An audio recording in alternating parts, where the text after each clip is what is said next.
Il-qasma diġitali, id-differenza bejn dawk li jużaw l-internet u dawk li ma jużawx hija sinifikanti. F'Malta iktar minn 18% qatt m'għandhomx aċċess għall-internet.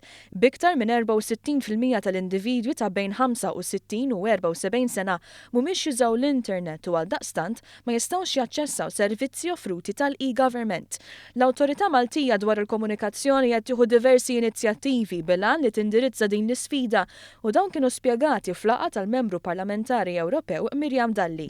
F'dinja li qed issir aktar diġitali għandna bżonn li jkollna l-għodda neċessarja biex in-nies ikunu jistgħu anki jaċċessaw l-affarijiet minn fuq l-internet. Imma biex jagħmlu dan irid ikollhom l-skills neċessarji u jridu jagħmlu dan ukoll b'mod responsabbli.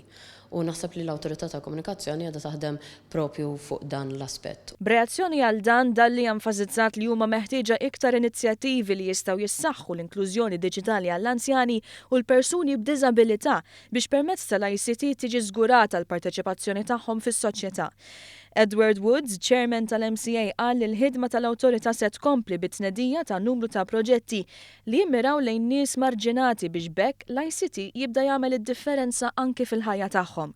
Bħalissa l-MCA għaddejja b'ħidma biex iż-żoni ta' Wi-Fi mingħajr ħlas jilħqu 300 sal-aħħar ta' din is-sena biex tagħmel lil Malta waħda mill-iktar pajjiżi konnessi.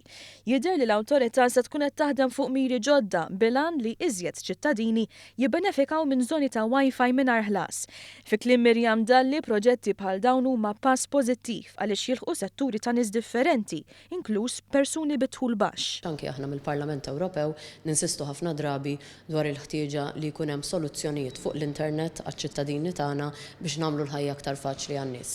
Imma biex jagħmlu dan irid ikollok nies li kapaċi jużaw l-internet b'mod responsabbli biex verament ikunu qegħdin jieħdu l-potenzjal kollu li l-internet jista' joffrilhom.